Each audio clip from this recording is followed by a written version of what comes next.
हाँ तो प्यारे दोस्तों, कैसे हैं आप सभी लोग। उम्मीद करता हूँ आप लोग बहुत ही बढ़िया होंगे और अच्छी तरह से आप अपना बोर्ड की तैयारी में लग गए होंगे। तो जितने बच्चे राजस्थान बोर्ड के हैं और क्लास 10वीं का एग्जाम देने वाले हैं 12 मार्च को, यानी कि आज के दिन एग्जाम देने वाले हैं हिंदी का पेपर। तो बच्चों, यह वीडियो एक बार शुरू से लेकर के बस आपको अंत तक देख के जाना है एग्जाम हॉल में बैठने से पहले, क्योंकि रीज़न है कि बच्चों जो आपका पेपर जो है वो वायरल हो चुका है। जैसे कि आज क्या है, आज 12 मार्च है। जैसे कि यहाँ पर आप देख सकते हैं आज क्या है, 12 मार्च वेडनेसडे। तो बच्चों 12 मार्च का जो पेपर आपका होने वाला है हिंदी का पेपर, वो वायरल हो चुका है।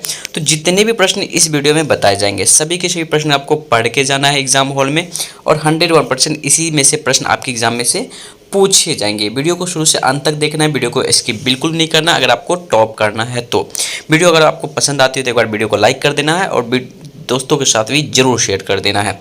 चलिए बढ़ते हैं फर्स्ट क्वेश्चन की तरफ और देखते हैं बच्चों फर्स्ट क्वेश्चन यहाँ पे क्या है। और क्वेश्चन में आगे बढ़ने से पहले सबसे पहले आपको इस चीज़ का ध्यान रखना है कि पेपर ओरिजिनल है अथवा नहीं है। आपको राइट साइड में एग्जाम हॉल में आपको पेपर में मिलेगा क्वेश्चन बुकलेट नंबर, जो कि एस से चालू होगा, ठीक है। उसके बाद बीच में मिलेगा आपको रोल नंबर, जिसको बोलते हैं क्रमांक। उसके बाद लेफ्ट साइड में आपको एक क्यूआर कोड मिलेगा, जिसमें कि आप अपना स्कैन कर सकते हो कि आपका क्वेश्चन रियल है या फिर अनरियल है।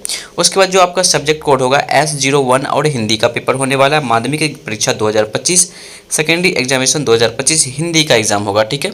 समय जो दिए जाएंगे इसमें आपको 3 घंटा 15 मिनट मात्र दिए जाएंगे, जिसमें कि पूर्णांक जो रहेगा 80 के 80 मार्क्स, और आपको 80 के 80 मार्क्स ही लाने हैं एग्जाम हॉल में। चलिए अब जानते हैं कि परीक्षार्थी के लिए कुछ इंस्ट्रक्शन दिया गया है कि परीक्षार्थी सर्वप्रथम अपने प्रश्न पत्र क्रमांक अनिवार्यता लिखें, यानी कि रोल नंबर आपको सबसे पहले अपने क्वेश्चन में लिखना बहुत नेसेसरी है। उसके बाद सभी प्रश्न हल करने अनिवार्य है, यानी कि आपको जितने भी प्रश्न दिए जाएंगे सभी प्रश्नों को आपको हल करना है। थर्ड नंबर बताया गया है इंस्ट्रक्शन, प्रत्येक प्रश्न का उत्तर दी गई उत्तर पुस्तिका में ही आपको लिखना है। उसके बाद है जिन प्रश्नों में आंतरिक खंड है, यानी कि खंड ए या फिर खंड बे या फिर अथवा में दिया गया, उन सभी के उत्तर एक साथ ही लिखें। प्रश्न का उत्तर लिखने से पूर्व प्रश्न का क्रमांक लिखना अति आवश्यक है। इतना चीज़ ध्यान रखने के बाद आपको फिर मिलेगा क्वेश्चन। जैसे कि खंड ए में रहेगा तो खंड ए का ही प्रश्न आपको पहले लिखना है, और खंड बी का लिखते हैं तो खंड बी का आपको निर्देशांक देना है, यानी कि निर्देश करके। फर्स्ट क्वेश्चन यहाँ पर है कि पंडिताइन में प्रयुक्त प्रत्यय क्या है। पंडिताइन प्रत्युक्त प्रत्यय आपका हो जाएगा इन प्रत्यय। राइट आंसर आपका एक का ए नंबर ऑप्शन यहाँ पे सही उत्तर हो जाएगा। अगला प्रश्न को देख के जाना है। स्वच्छ शब्द का सही संधि विच्छेद। स्वच्छ शब्द का सही संधि विच्छेद आपका हो जाएगा सूज और अक्ष। बच्चों वीडियो कभी भी डिलीट हो सकती है, तो बच्चों डिलीट होने से पहले वीडियो को दोस्तों के साथ शेयर कर देना है। चैनल पर नए हो तो चैनल को सब्सक्राइब जरूर कर देना है। पीडीएफ जिनको भी चाहिए तो बच्चों ये हमारा व्हाट्सएप नंबर है, इस पर आप कॉन्टैक्ट करके आप अपना फ्री में पीडीएफ हर एक सब्जेक्ट का ले सकते हो। 7549213445। अगला प्रश्न है भमरर। क्या भमरर गीत की भाषा क्या है, तो वज्र भाषा में लिखी गई है। राइट आंसर आपका क्या हो जाएगा 3 का डी नंबर ऑप्शन यहाँ पे सही उत्तर हो जाएगा। अट नहीं रही कविता में किसकी आभा का वर्णन है, तो फागुन आभा का वर्णन है। राइट आंसर आपका 4 का ए हो जाएगा। जयशंकर प्रसाद का जन्म हुआ था काशी में, वाराणसी में हुआ था। राइट आंसर आपका 5 का बी नंबर ऑप्शन यहाँ पे सही उत्तर हो जाएगा। शिव धनुष तोड़ने वाले परशुराम ने किसके समान अपना शत्रु माना है, तो यहाँ पे सहस्त्र बाहु हो जाएंगे। राइट आंसर आपका 6 का सी हो जाएगा। साधारण प्रश्न को देखते हैं। शहर के मुख्य बाजार में मुख्य चौराहे पर किसकी प्रतिमा लगी थी। बच्चों किसकी प्रतिमा लगी थी, तो नेताजी सुभाष चंद्र बोस की प्रतिमा लगी थी। राइट आंसर आपका ए हो जाएगा। अगला प्रश्न को देखते हैं। 8वां प्रश्न क्या है कि उस्ताद बिस्मिल्लाह खां के बचपन का नाम। अमरुद्दीन था, जिसको कमरुद्दीन के नाम से भी जाने जाते थे। राइट आंसर आपका बी हो जाएगा 8 का। अगला प्रश्न को देखते हैं। क्या है पुरइन शब्द का तात्पर्य क्या होता है। पुरइन मतलब होता है कमल। राइट आंसर आपका 9 का ए हो जाएगा। 10वां प्रश्न को देखते हैं। मुनि हरि अरहु सूज कथन किसने कहा था, तो विश्वामित्र ने कहे थे। राइट आंसर आपका 10 का सी नंबर ऑप्शन यहाँ पे सही उत्तर हो जाएगा। अगला प्रश्न को पढ़ लेना है और पढ़ के जाना एग्जाम हॉल में। कवि ने प्रिय के गालों में ललिमा की तुलना किसके साथ की है, तो बच्चों राइट आंसर आपका हो जाएगा उषाकालीन लालिमा के साथ की है। राइट आंसर आपका 11 का ए हो जाएगा। अगला प्रश्न को देखते हैं। नागार्जुन का मूल नाम जो था वैद्यनाथ मिश्र था। राइट आंसर आपका बी हो जाएगा। 12 का हो जाएगा बी नंबर, और आपको एग्जाम में 12 ऑब्जेक्टिव ही सिर्फ दिए जाएंगे, ठीक है। उसके बाद चलते हैं रिक्त स्थानों की पूर्ति करें। जिस क्रिया में 2 कर्म प्रयुक्त होते हैं, अगर 2 कर्म प्रयुक्त होगा तो उसे द्विकर्मक क्रिया कहेंगे, ठीक है।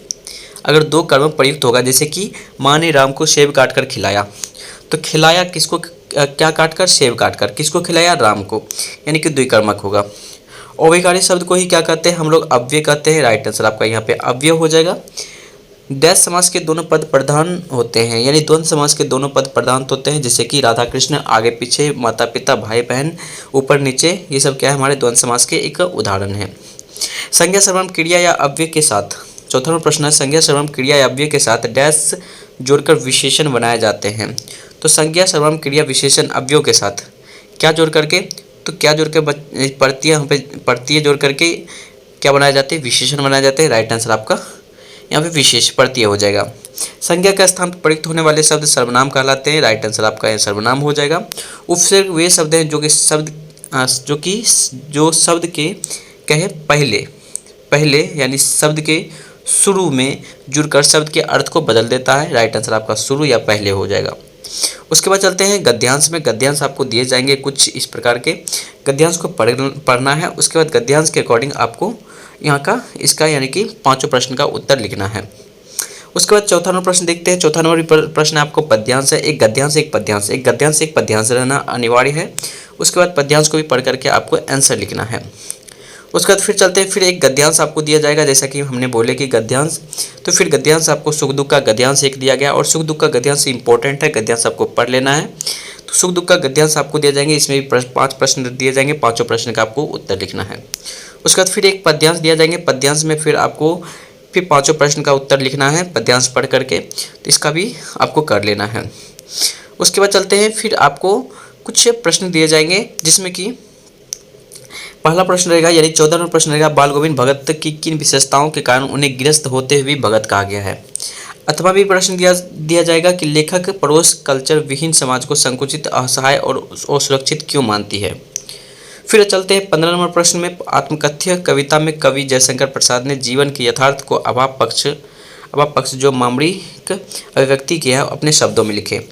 या फिर ज्यों कल महल माँ तेल के गिरी गगरी बिंदु ना ताके लगती पंक्ति के माध्यम से बताए कि गोपियों के संपूर्ण पद में उद्भव पर क्या व्यंग करती है। उसके बाद 16वां प्रश्न जानते हैं कि सेक्शन डी में आपका हो जाता है, यानी खंड 2 में हो जाता है, यत्न रमेश के बारे में बोलना है या फिर कवि जयशंकर प्रसाद के बारे में व्यक्तित्व रूप से एक विषय लिखना है। 17वां प्रश्न को देखना, साना हाथ जोड़ी अध्याय के आधार पर बताए कि लेखक अपनी संपूर्ण यात्रा की खोज क्यों कही है। या फिर ये बताना है कि बाबूजी के चोरी करके हमें घर ले आए माता के आंचल जिसके शिवभोजन सहाय है, के आधार पर बताइए कि यदि एक घटना वर्तमान काल समय में होती तो बाबूजी की प्रतिक्रिया क्या होती। उसके बाद आ जाते हैं हमारे के एक विषय पर आपको निबंध लिखना है। आतंकवाद सबसे इम्पोर्टेंट आपका निबंध है। इसको आपको याद करके जाना है, पढ़ के जाना है। प्रस्तावना, आतंकवाद का अर्थ क्या होता है, आतंकवाद से उत्पन्न समस्या क्या होती है, आतंकवाद से निपटने का उपाय क्या होता है, और क्या है निष्कर्ष क्या होता है। पर्यावरण पूछे जा सकते हैं। पर्यावरण आपकी प्रस्तावना, प्रदूषण के कारण प्रभाव, कारण एवं प्रभाव, पर्यावरण के कारण, पर्यावरण संरक्षण के उपाय और उपसंहार। अनुशासन पूछे भी जा सकते हैं। अनुशासन इंपॉर्टेंट है। अनुशासन का महत्व, प्रस्तावना, अनुशासन की आवश्यकता, अनुशासन हित से हानि, अनुशासन का लाभ एक, फिर उसके बाद उपसंहार। उसके बाद ये आपको नहीं पूछे जा सकते असमरणीय यात्रा। ठीक है। 19वां प्रश्न को देखते हैं। स्वयं को राजकीय उच्च माध्यमिक विद्यालय गोपालपुरा के महेश मानकर प्रधानाचार्य के पास से क्या करना है, विद्यालय में खेल सप्ताह मनाए जाने के लिए एक पत्र लिखना है, जो कि आपका औपचारिक पत्र होने वाला है। अनौपचारिक पत्र किसको कहेंगे, अनौपचारिक पत्र इसको कहते हैं। मित्र को अगर हम पत्र लिखते हैं तो वो अनौपचारिक पत्र होता है। फिर 20वें प्रश्न को देखना है। 20वें प्रश्न आपको एक विज्ञापन लिखना है या फिर एक विज्ञापन प्रस्तुत करना है। विज्ञापन क्या होना चाहिए, निर्धन महिलाओं द्वारा बनाई गई दाढ़ियों के बिक्री हेतु विज्ञापन यानी प्रोजेक्ट आपको लिखना है। या फिर व्यावसायिक शिक्षा छात्रों द्वारा बनाई गई वस्तुओं को प्रदर्शन देखने आने हेतु एक विज्ञापन लिखना है। इतना प्रश्न लेकर के आपका लगभग इतना कंप्लीट कर लेते हो तो आपके 80 के 80 मार्क्स आपके बोर्ड एग्जाम में आ सकते हैं। उम्मीद करता हूँ वीडियो पसंद आई होगी, और पसंद आई तो वीडियो को लाइक कर दीजिए। चैनल पर नए हो तो चैनल को सब्सक्राइब करके बेल आइकन को जरूर ऑन कर दीजिए। मिलते हैं प्यारे दोस्तों नेक्स्ट वीडियो को लेकर के, तब तक के लिए बाय बाय।